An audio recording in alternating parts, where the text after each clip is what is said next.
Hi, friends. Welcome to the Mastermind Moments podcast. Hosted by your pals, Josh and Sasha. Join us during our weekly mastermind as we collaborate on how to make the most out of our lives. Not only are we going to mastermind our careers, we're going to work on all areas of life together. Let's do it. Listen in as we make the most of our mastermind moments.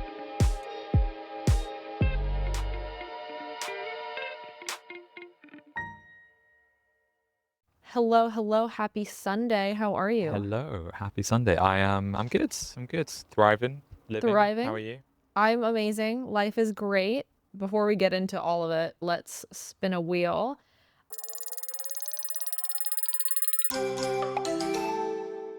Growth, creativity. How do you maintain a growth mindset in the face of adversity? Thoughts? Growth mindset in the face of adversity. How would you answer that? I'd say sometimes I think in bumper stickers. Every time shit is going down, I feel like this is where the growing up in Tony Robbins kind of kicks in, where it's like breakdown before the breakthrough. Like what you go through is what you grow through. Your pain equals your growth sometimes. And I just have to remind myself in those moments that I'm supposed to be going through the struggles. And sometimes they're necessary to go through in order to come out on the other side, and knowing that a lot of times struggles and adversity are what create growth in the first place. Like you're not going to have growth when everything's happy, sunshine, rainbows, butterflies.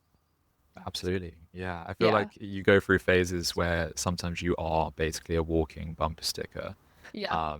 Inspirational quotes. I love it though. I think it's one of the great things about the environment that we come from. I think there's so much wisdom, and so many of these quotes flying around and on t-shirts, and you've got them all over your bed. Oh my God, not here, but at home. Yes, No. exactly. Like that Gills quilt, those quilts with all of those. Yeah, exactly. That's honestly why I talk like motivational quotes, is because when you sleep with them on you, when you're dreaming, they're just infused into your brain and your being. Yeah, God, that sounds so hippy dippy. I love it.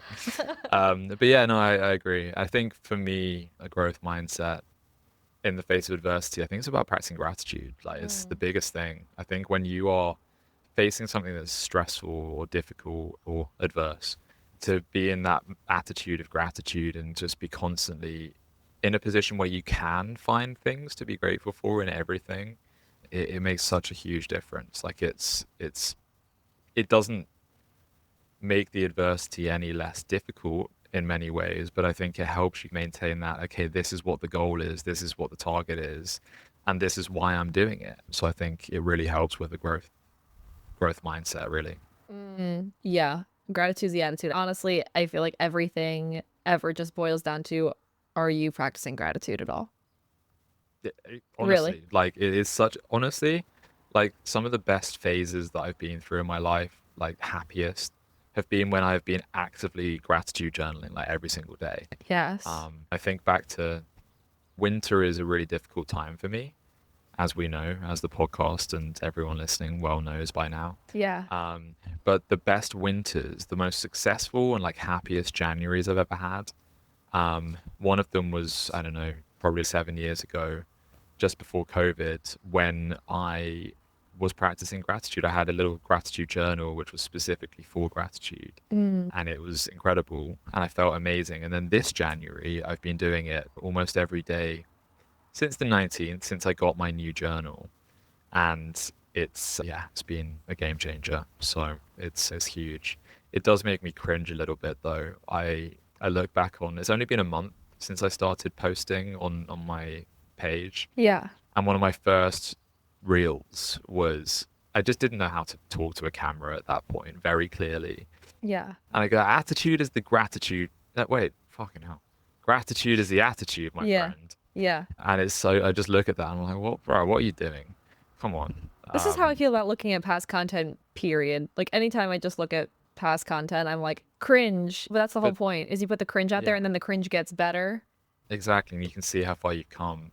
I think it's also nice, we talk about this listening back to the podcast, and you know how far we've come and the things that have happened that we've spoken about and manifested. Yeah. But I look back when I'm trying to get clips for social media, I look back at how much weight I've lost, for example, and like I look back at my physical appearance, and Yeah. there was a time, I think you even called me out for it at the time.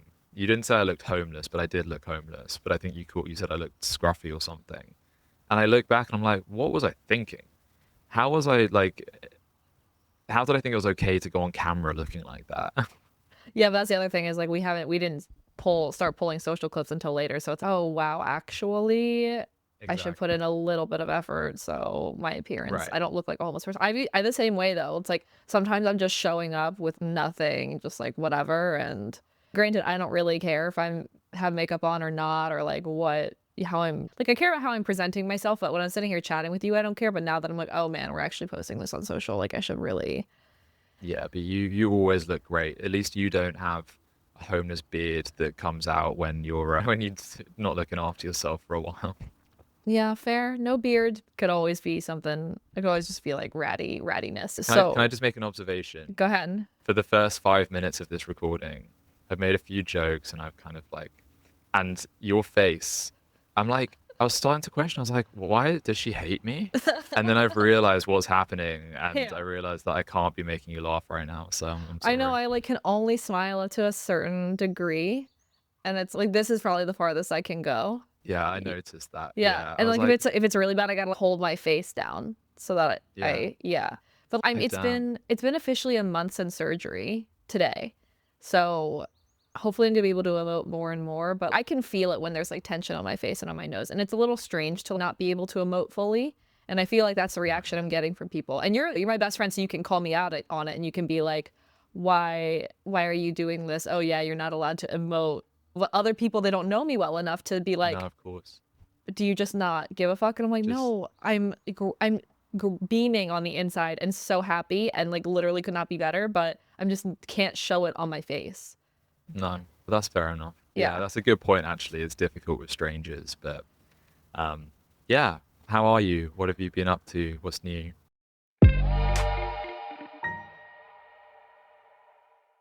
Honestly, so good, amazing. I've been now in this house for 2 weeks. I got my surgery a month ago, and I think this environment is so great right now for what I need. As far as honestly, I'd say so many things are going so well. Like my mental health feels great, minus the little hiccup, which we can get into. And there are like waves of these self-doubt moments, but my mental health has been great. Career has been great. Really loving putting the inspired action in, and it's feeling awesome. Like friends and family, amazing. Physical health is not great, but obviously like still rest I'm still in rest recovery mode. I think it's not I'm trying to be very like kind to myself in these moments because I know that it's going to be I can't work out. It's normal for me to maybe gain a little weight during this time or whatever. Like I'm having to rest recover in this moment, so do my best to just be kind about it. And same thing with the swelling on my nose. Like I can see swelling and I'm like you gotta it takes a year to see results. You have to be kind to yourself. And but overall things are fantastic. Romance is like also still non-existent. It was very interesting right now being this time of year because we're in mid-February and my would have been anniversary would have been yesterday. So being in that like this time of year right now. This is the first I was thinking about it. This is the first time I've had a Valentine's Day not wrapped up in a boy since I was like 12. Wow, that's crazy. That's a long time. Yeah, 12 or 13. Yeah, I think So so. in your like adult slash developmental years, you've never experienced that, No, basically. like never had a Valentine's Day not wrapped up in a boy. This is the first time that I had a Valentine's Day just like completely single, like nothing. No situationships, no people in the pipeline right now. Like there are guys in my DMs and I get hit on every time I go out, I get hit on, period. But it's not like I'm entertaining any of them at all. Sure, I'll give out my number, but I'm not texting you. Like I don't care. Like I don't Mm. care right now. And honestly, like I have a long weekend this weekend and I'm having the best time ever. I made sure I was like, okay, I know it's Valentine's Day weekend. I don't want to be miserable. Like, I'm gonna do stuff that I enjoy. I'm gonna do whatever. So I made like plans for myself, but my plans are, and also enough like downtime and rest time. I've just done really fun things. Like, I went out with my aunt on Friday to the Natural History Museum was having this like after hours Valentine's Day event, which was so much fun. So we like went out Cool. together, and then yesterday I had a really great day. I went and worked on the pod at a coffee shop, and then I found this like floating sound bath meditation at a hotel. And it was perfect. I like got access to the hotel all day. So I went and sat by the pool, hung out in their things, and then I did this floating sound bath for an hour, which basically they put you on pool floaties and like they cover your face, and there are two sound bath people and you're literally floating in the pool for an hour. And it was the most That's so amazing. cool. And I was like, this is perfect. This is exactly how I want to spend Valentine's Day. I want to go to a coffee shop. I want to hang out by the pool. I want to reflect with my journal. I want to do the sound bath meditation. And then I came back. I ordered so much takeout. And I'm like, I'm not going out for dinner on Valentine's Day. I'm not going to do that. That's insane. So I literally watched 3 movies and ordered a fuck ton of takeout and just ate pasta in bed, and it was just perfect. And I was high as hell, and I just had a great, and I still have today and tomorrow to do other stuff. So in general, things are going really, really good right now. I'm really happy. Things are going great. I'm like loving the inspired action I'm putting in for my career, and things are just feeling overall great. I will say the areas, so like that's what's going well. As far as the areas that I wanted to chat through, and I sent you a voice message about this the other day, I little moments of, first of all, we talked about the physical health where I'm doing my best to be kind to myself right now, and it's seasons of life, and the seasons of life I can't prioritize health in the way I would like to. And when I'm home, I'm eating clean. But this weekend, I've been like, all bets are off. I went out drinking Friday. I had so much pasta yesterday. Like, right now, I'm just, whatever, who cares? Just indulge yourself for right now, and then get back on the grind Yeah. as soon as the leftover pasta's gone, get back on the grind, basically. Which might take me a couple days, honestly, because it was so much food. But the challenging piece that I found mental health wise was these little moments of self-doubt that are creeping in, specifically around, I have this goal with the podcast, and I feel really proud of the work I produced, and I feel so proud of the work I'm putting into it. And there are literally these moments of self-doubt that I'm like, actually, can I do this? Is what I'm producing, quote, good enough? Are the numbers in social aren't really there right now? Can I do this? Is the Mhm. work like good? But where is that coming from? Are you, yeah, where is that coming from? Okay, so I was listening to a podcast the other day, and it was like the woman who owns the network that I'm aiming for. And she was chatting with someone that she signed, and I felt so called out. The girl who was interviewing her, she was like, "Oh, so for someone who puts getting signed to this network on their vision board, what would you say to them?" And I was like, I feel so fucking called out right now, because getting signed to this network is literally on my vision board. I feel really added. And there's some things that she said that really made me feel like I can do it, that really resonated. She said, the reason I signed you is because you've been building this thing on your own for a year, and you show your hard work, you show your dedication, your work ethic is there, all of this. And I was like, okay, yeah, me too. And then she said some other things about, well, when it's your side hustle, you can tell that like someone doesn't really care about it, and they're like not putting in. And I'm like, it just it hurt me, because I was like, this is like, sure, it's my side hustle. I've been doing it for 3 years now. And I'm like, I was just like, oh, does it, like, when you look at the content, does it show that? And I'm also like, the numbers aren't there, like, social media wise. Like, right now, my following is not ginormous, and it's growing. And on the podcast end, it's growing. And I think I was just feeling the self doubt around, yes, I'm producing it, but am I producing like the quality and the standards that I want to uphold? And is it okay that the audience isn't there? I don't know. And this is where it's coming from, is I was like listening to something about the person who I am trying to, I don't want to say impress, but like, Mm. and hearing these like mixed things about, fuck, really? But did the girl she was talking to who was signed, did she not start out as a side hustle? Does everyone not start this out as a side hustle? I don't know this girl's backstory. Because you said she was working on it solidly for a year and she liked her work ethic, and I don't understand how someone hasn't built up the following yet. It has to start out as a side hustle initially. In my mind, I'm thinking maybe it was a side hustle, but when most people enter into a side hustle, it is like a side thought. It is a side, and they don't put enough energy or effort into it. Yeah. But then there are the people who do, and that's what sets them apart. And maybe that's my, I don't know, that's my perception of that, because I don't understand how you would start a podcast and just instantly make it your full-time thing. Yeah, unless you have the bandwidth to and resources to be able to invest the time and energy into it that it deserves.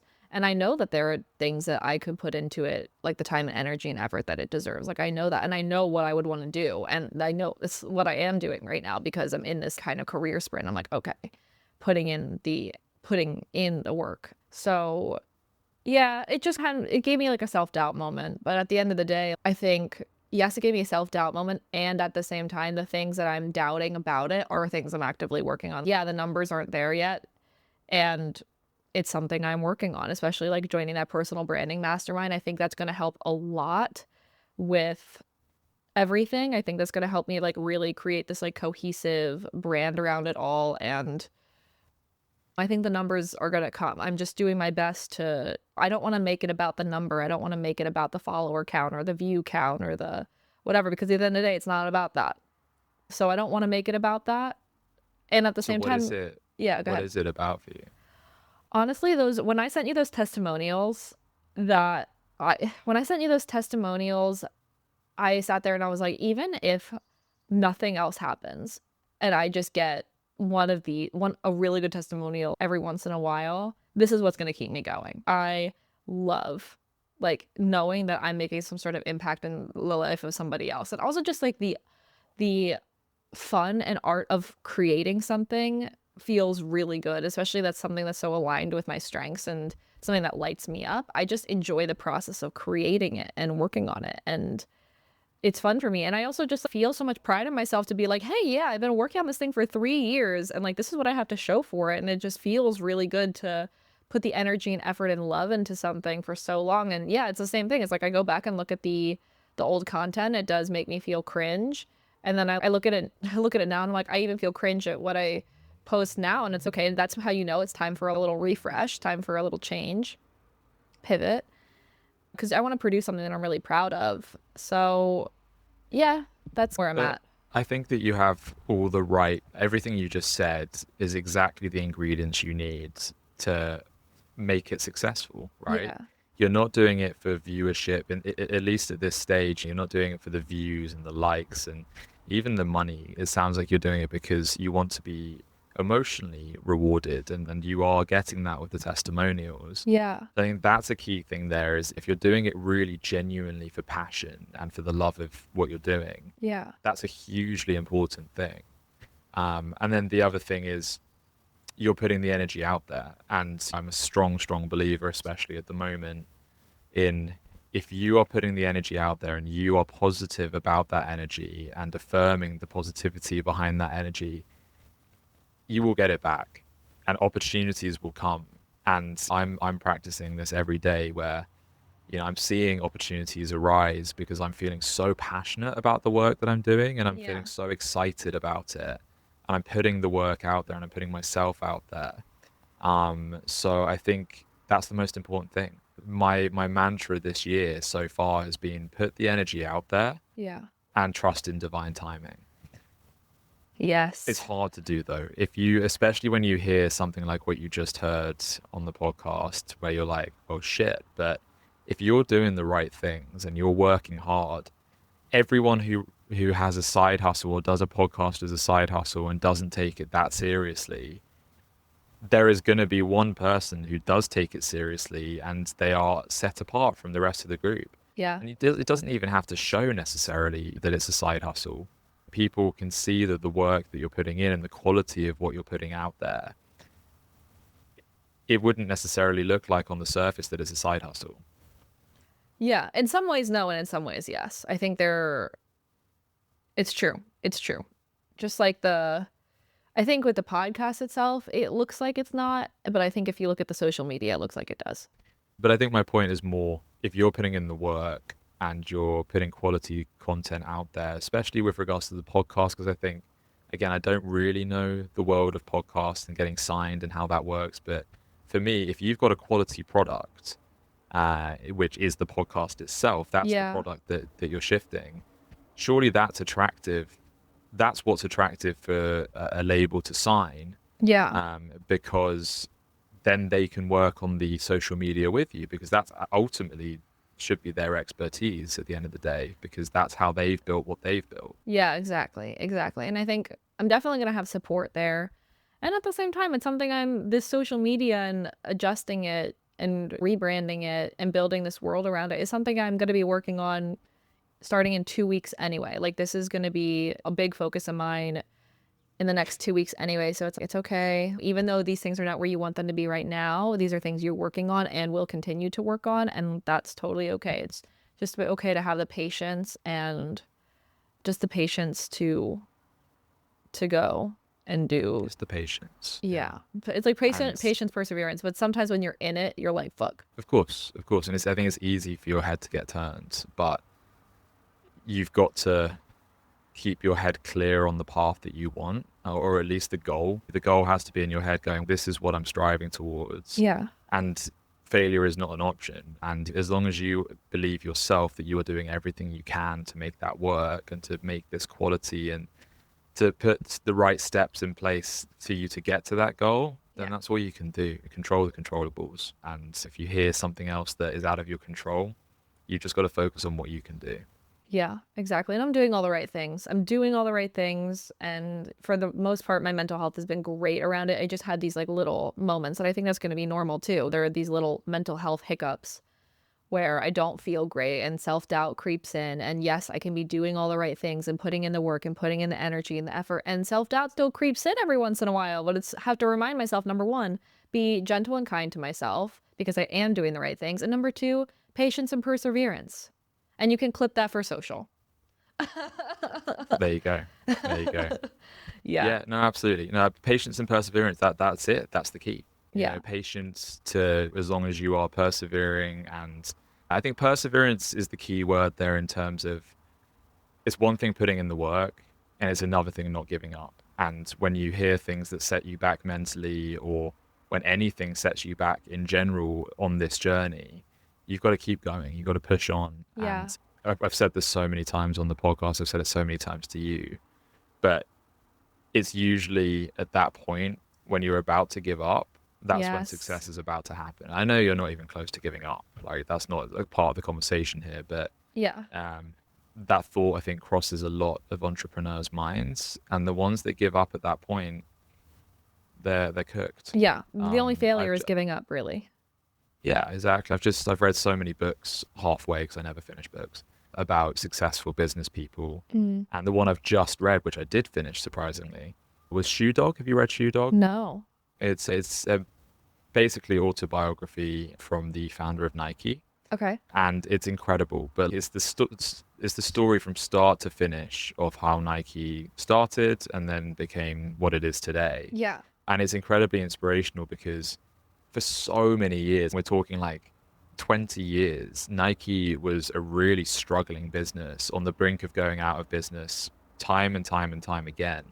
And there were so many points at which he could have given up. Yeah. The founder could have given up and he could have just called it a day and said, I give in. We're talking just huge things like $25 million fines and things that would have just destroyed them. But he kept going because he believed in what he was doing. Yeah. So I think perseverance is really the key there. Yeah. 100%. So, and that's what we're doing here. It's like the moments come in, but just keep going anyway. Exactly. But it's good to hear that otherwise you're doing really good. That Yeah. makes me feel very happy. Yeah. I'm glad.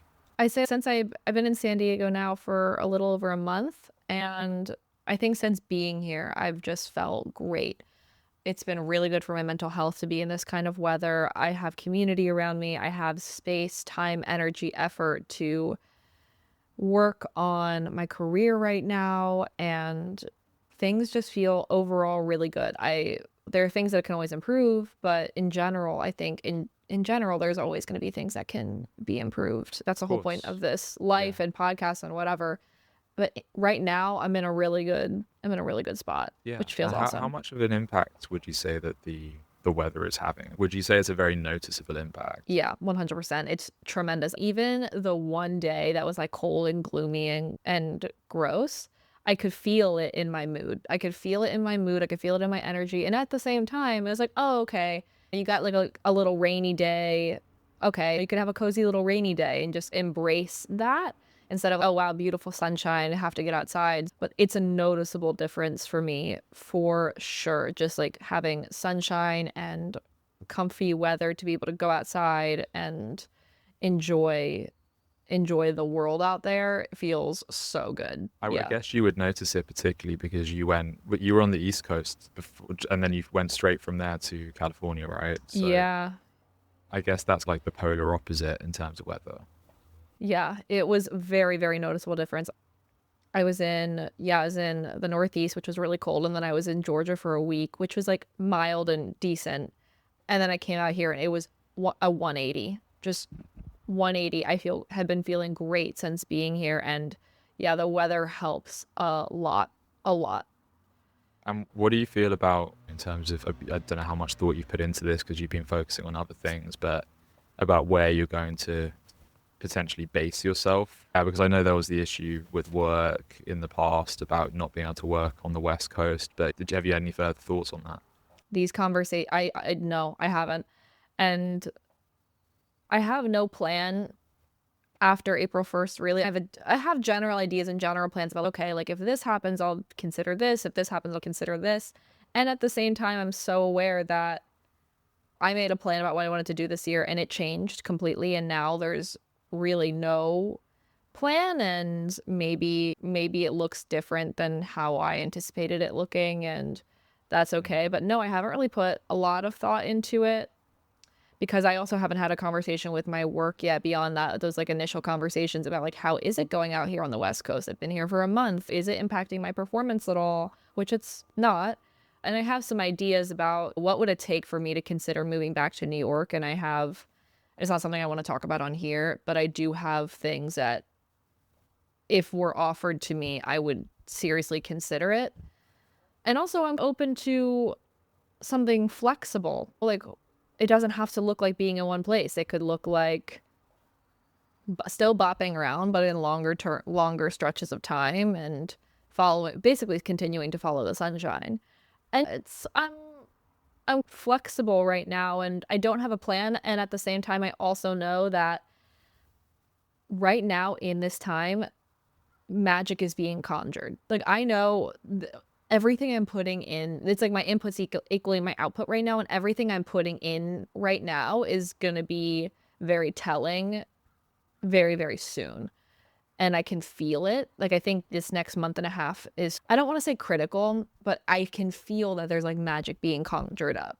And I can feel it all coming together. So I'm like, I don't know what's happening past this point. I don't know what's happening past this point, but I know it's going to be clear to me when it's supposed to be clear.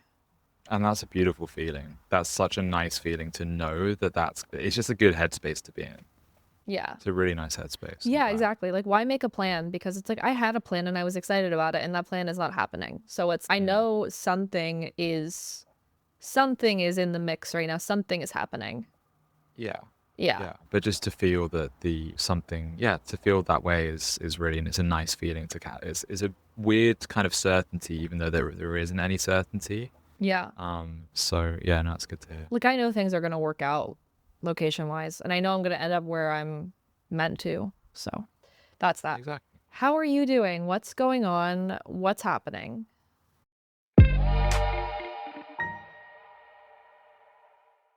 Yeah, I'm okay. Like I feel very like one day will be really good, or even 1 hour will be really good, and then suddenly like I feel like I've just been punched in the stomach. Oh. And it's not because anything particularly bad has been happening. I've got a lot of stress that I'm contending with, and I think I'm not quite giving enough credit to possibly the grief that I'm going through right now. I think it's someone said to me a while ago about anticipatory grief in the build up to Savita leaving, because while I haven't lost her, she's not around, and I've lost someone that was a major, major part of my life for such a long time.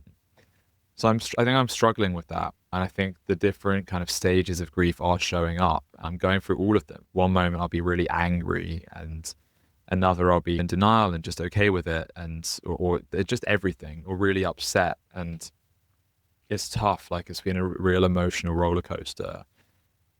And we've got options in terms of bringing her back, but it's all a bit up in the air because I am definitely leaving my job so that I can go to India for 6 weeks.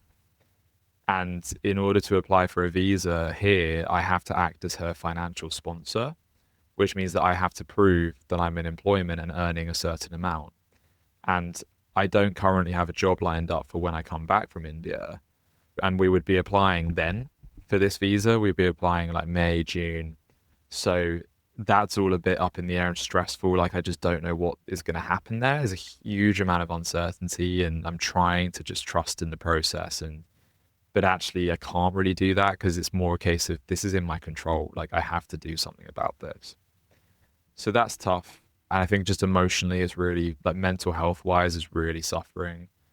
Physical health is going really well. Like most things are actually going really well, but it's one of those things like when certain areas of your life aren't going well, it feels like everything is impacted. So if I sat down and drew my wheel of life now, most things would probably be maybe a 6 or a 7, not too bad, but it feels much worse. It feels much tougher right now. So that's that. And then I think the only other thing that I'm feeling resistance with at the moment, I'm feeling this weird resistance and I'm trying my best to figure out what it is. But it's all about my social media and this path that I'm trying to embark on.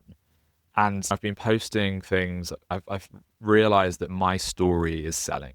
I'm telling my story in various videos and it's getting loads of views, loads of engagement. It's getting me followers.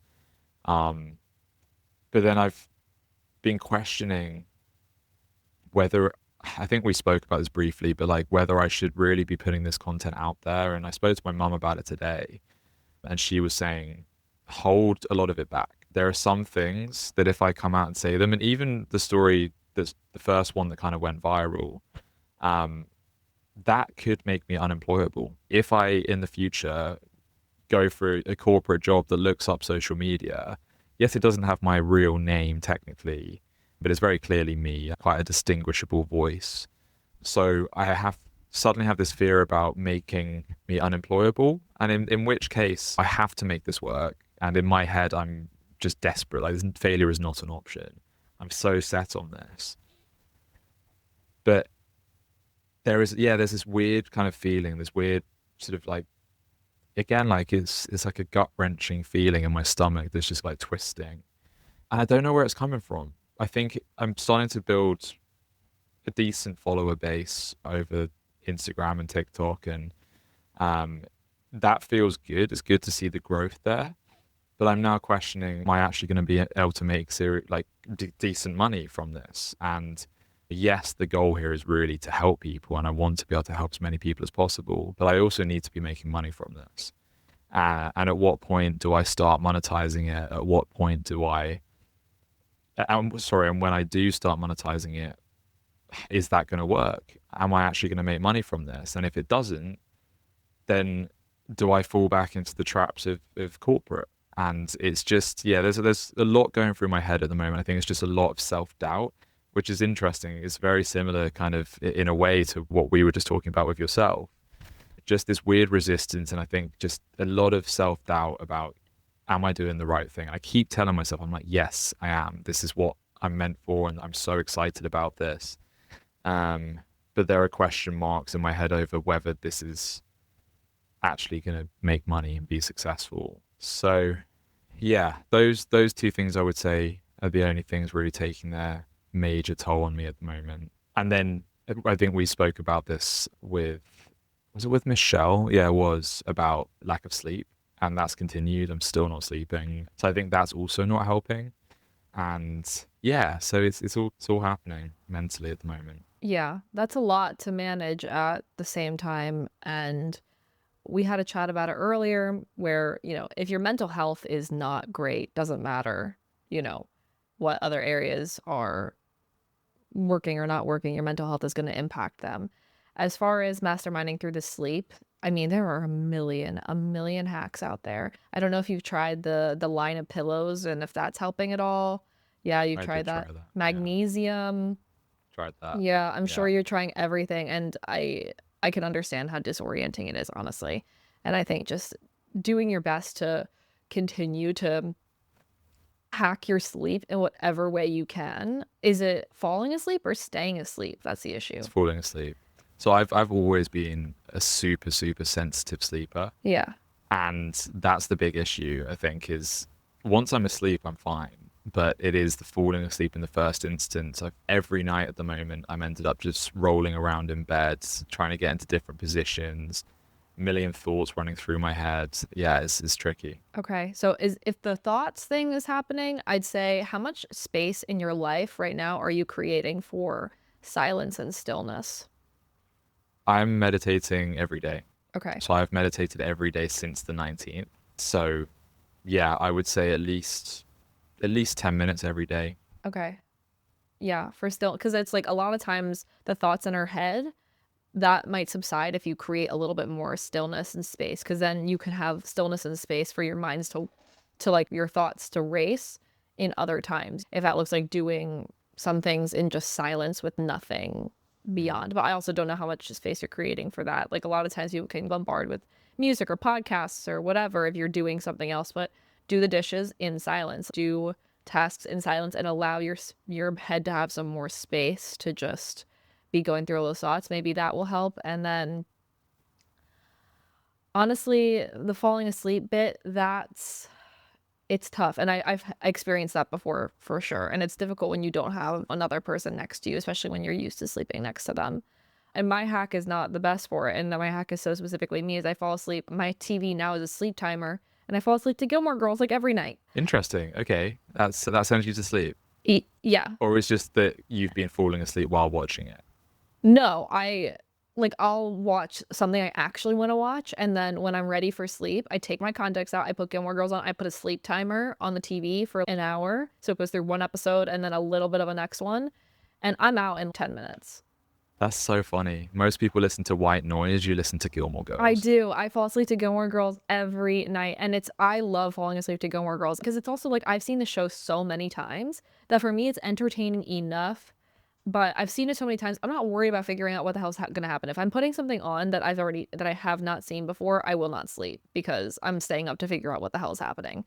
But I've seen it so many times that I fall asleep to it super quickly. But again, that's like a very me specific hack. Like I don't like I also fall asleep to The Parent Trap sometimes if I need a movie situation. Really? Yeah, like any movie I've seen. Like last night I fell asleep to It's Complicated because I've seen it before. But any movie I've seen before, like more than a handful of times is fine. But my preference is, at least on weeknights, is like Gilmore Girls because I can just knock out. But I think it's Yeah. trying different things, seeing what's working. I've also heard this other hack that if you're really tired and you can't fall asleep, lay down on the floor and just stare at the ceiling for 10 minutes, or at least until you're just exhausted, and then go back to sleep. I know that sounds Mm. strange, and I've tried it once or twice, but Yeah, I mean that's a really interesting one. You've actually made two really interesting points there that take me back to my childhood yeah. and how as a kid I would stay up late, and late for me back then was like 10, 11 p.m. Yeah. watching TV. And I remember so many times just falling asleep with the TV on. And like for me now, I can't even imagine that happening. Like having that noise in the background and just falling asleep. I'm that tired. I don't think I've been that tired in such a long time. But the other point, I forgot the other point. What I did you said just something about say? laying on the floor. Laying on the floor. Yeah, as a kid, I would struggle to sleep sometimes, and I would go and lie on the floor for I don't know, like 10 minutes or something, because it felt like cold on like the untouched floorboard or the carpet, and I would fall asleep. I would get really sleepy, or I would fall asleep on the floor, and then I would get back into it. So that's a really interesting thing. I wonder why that Just works. try it. Just Yeah, try it and see, because we're just masterminding through. Try and see, because also if you're not sleeping well, that's going to impact your mental health a lot too. massively. So Yeah. try those two things. See how You they know, go. one Yeah. of the best night's sleep I've ever had. I always remember this because it was so weird, but I just remember feeling so well rested afterwards. Was on Daisy's floor. We went round to stay Was at I her there place. or no? No. No, I think it was. I think Steph was there. Okay.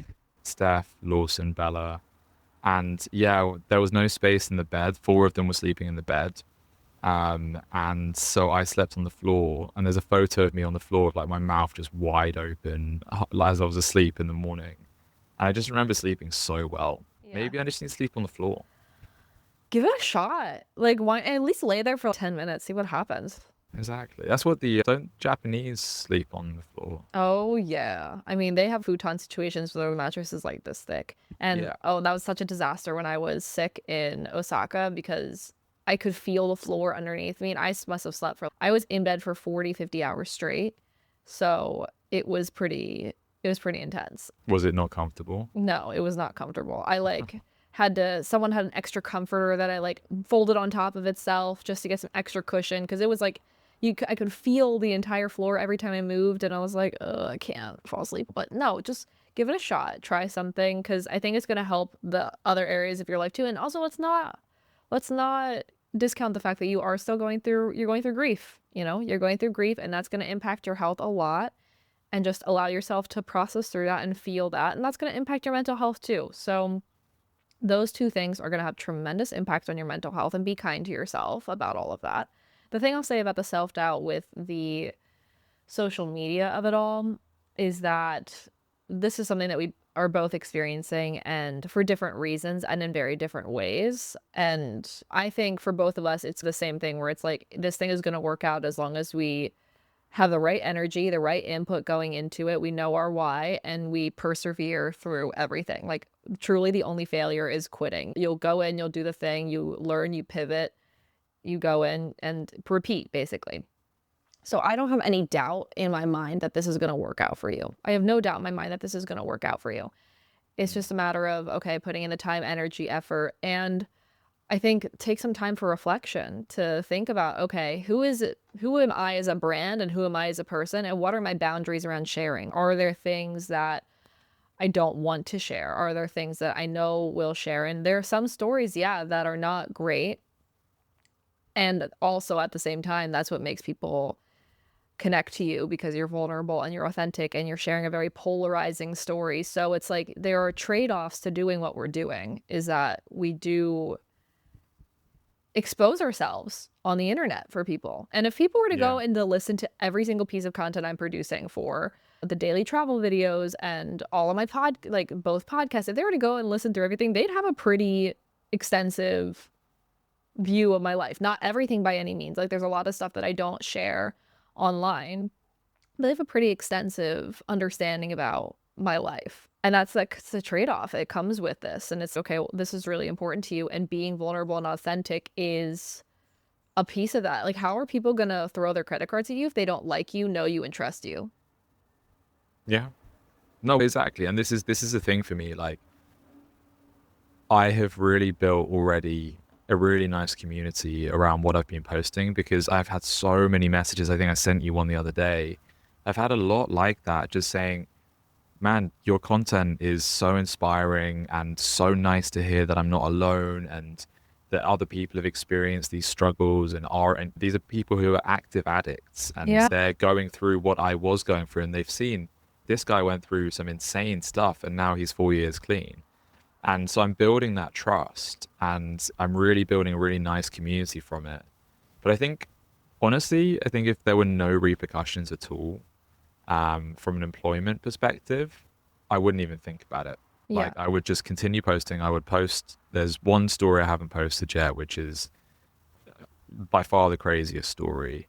And I said to my mum earlier, like 100%, based on every piece of content I've had that's done really well so far, this is the one that will like completely go insane Yeah. in terms of virality. But it's also the one that can make me completely unemployable if, there is a company in the future that checks Instagram. And I think a lot of the big corporates probably do. A lot of companies in general probably do. So that's something I really need to think about because I'm comfortable sharing all of it.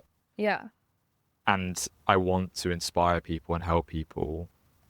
But then I also want to be employable in the future if all else fails. And my mum also said something like, if you want to try and get a mortgage in the future, it could also come back to bite you then potentially. So these are things I need to think about. Yeah. That's true. It's true. It's tough and challenging to think about these things. it's tough and challenging, and I need to think about it. I need to think about it. I think generally speaking, I think I know deep down that it's probably not a good idea to be posting things like that. Yeah. And Or I maybe it think looks it like saving hurts. it until later. Yeah, well, maybe until absolutely. I did think that. I did think that in terms of once I've built a following and once I'm actually making money from it, and there's no Yeah. chance of me going into employment. Yeah, maybe. Yeah, it might look like, and it Um, might look like teasing these stories for a long while until you're ready to share them. Like I know for me, there are stories I'm purposefully not telling because I'm saving them for when I get signed. I know that. mm, When yeah, and I'm sure you can always do something like that too, where it's like maybe you tease these stories because they are things that will help you connect. And if getting your, if doing this, if you're worried about employment, maybe it looks like not posting these stories until you're in a place where you're not worried about that anymore. yeah, yeah. But then it's crossed my mind. The story I posted about my granddad is pretty bad, and it was a long, long time ago. I was 18, 19 years old. I was really young. Um, but even that being out there could harm my employability or my mortgageability in the future. So these are all things I need to think about, and it is about aligning my brand, I think. And there are other ways to grow. There are other ways that I can find. It's just I think I was doing some research into what works for other people, and it seems like these lived experiences, these stories do really well. And then I posted one and it did really well. So I'm trying to milk that. And obviously, social media has that shock factor, and the more shocking and crazy, the better. Yeah. So that's why I thought the one story I'm holding back, the main story I'm holding back, it would do really well. But no, I think it's something I really need to think about. Think about it Um, and think about actually strategize around the brand. Who are you versus who is the brand? What are your boundaries sharing? This is something I had to think about yesterday. It's like, what am I going to share versus what am I not going to share online? And it's something I think I'm still sorting through and still thinking about because there are some things that I'm like, this would be really helpful to people if they were connected to this or knew this. And am I fucking someone else's life up with this? Or yeah, I remember we had this conversation about how much do you say, and I think we're both on our social media journey. I think there's a lot of parallels there. yeah. So I think it's helpful to have these conversations. Yeah, 100%. And it's totally okay. And it also might look like not telling the whole story. Maybe it looks like telling snippets of it. Maybe it looks like telling little sections of it and Yeah. teasing it out for a long time. It might not look like telling the full story. And maybe it's, for me, this is like not the best example because I know that Monsieur Soixante would not care if I told the full story about what happened over the summer. Like, he does not care at all. And it's something that I just haven't felt called to share, even though the story's so incredible. It's not something I've felt ready to share yet. And I'm finally sitting on it and thinking about actually, I do want to tell the story and I don't want to do it in the same format that I've done it before. And I have this like I'll have to message you about it because I have this whole idea around how I want to go about sharing the story. But I'm like, people have gotten snippets of it, but they haven't gotten the whole thing. And I haven't felt ready or called to share it in that way. But maybe it looks like down the line, some other sort of, because I know you're also, I know you and I know Bella's working on like the script around telling the story. Yeah. So she's working on that, and every single detail is in that movie. I think what I'm doing at the moment with my personal brand is aligning nicely with that, and I think in a way it's almost going to push her into really pushing that. So I think that's going to help, and that's going to be a really interesting part of this actually. Yeah. But yeah, like it's a conversation we even had with my parents about the script, about how much should really be in there, and we shouldn't be using Josh's real name because again, there's some really damning stuff in there. You've got to be really careful. But this is the path that I've chosen to take, and so Yeah. I really hope it works out. Yeah, 100%. And I think it's okay. And like, if you don't feel certain one way or the other, the best is to just pause. Yeah. And it might look like sharing it, but it might look like sharing it way later. It might look like sharing it in a different format later down the line. It might look like sharing snippets of it. But if you're unsure about it, just pause on it. And that's something and we talked about it earlier too, like the whole Coachella episode of my solo sessions. I pretty much said point blank, I said, I fully cheated at Coachella. And that was one of the social media clips I pulled. And I knew that clip was going to do well. I was like, it's so, it's so open about it. And I was on the fence about it. And I, at the end, decided to swap it and pull it and do something else. And I questioned, I was like, I wonder if that would have done better. I know it would have done better, but I'm like, I wonder if that would have sparked something. But then at that point, I think a question I've been asking myself about these things is, am I just putting this content out there and exposing myself just so I can get followers and views? And at that point, I think that becomes, that shouldn't be your motive. No, right? exactly. It's, am I sharing it? That's the other thing, is the difference between why I didn't post it versus why you are, is the reason you're posting these things is to be open and vulnerable and to attract the right audience, because people who are gamblers who are going through it right now, they feel like they're not alone and they connect to your story. I would have done that just to be polarizing, just for views. Yeah, there are sure. different intentions behind what you're doing versus what I was thinking about doing. And I decided not to at the end of the day. And listen, if anyone goes and listens to that episode, like, I fully say that in the episode. Like, the episode is, but it's for the people who are going and listening. It might not be for everybody. Maybe it's for just the people who want to connect to the story. Yeah, no, absolutely. Yeah, 100%. That's an interesting perspective. I think something that's crossed my mind about it as well is I'm finding out that I didn't want anyone to know about this account. I was trying to make it completely organic. No one knew about it. And then it started appearing on friends' pages and they started sending it to me and following me. But I'm hearing like people who like friends of friends of friends are finding out about it. Savita's sister's friend saw it on his page and he's now a follower. And my new flatmate, her little sister saw it on TikTok and was like, oh my God, is that Josh? I'm exposing myself for the world to see. Yeah, That's scary. why I do need to think about that. It is scary. It's scary. And that's why I scary. think sit down and take some reflection time about who are you versus who's the brand and what are your boundaries. And your boundaries can be time set in a lapse. Like, maybe like right now, this is what I'm sharing. And then once I'm not worried about employment from another corporation, this is what I feel comfy sharing. Or maybe I'll share this things, but only for the people who are real community audience members who are going to listen to a long form content, if that's a movie or a book or whatever. Like, maybe this is for them and not for just the views, comments, likes. Maybe it's for the real community people who just want to connect to it rather than have it be for likes, views. So it's something to like really sit on and reflect on. And there's no right or wrong answer. It's your gut knows, your soul knows, but also sit about it and think on it when you're not in this kind of rough state. Be in a better state when you're sitting on it and thinking about it. Yeah, definitely. Speaking of being in a good state, do you remember? You do remember. Can you tell me the story of how you found out about Bella's boyfriend? How I found out about Bella's boyfriend? Because you didn't know that she had a boyfriend, right? And then you went to LA. Yeah. I didn't realize she had a boyfriend. It was funny because I was in LA and we were doing a pod and you were like, oh, are you going to reach out to Bella? And I was like, what?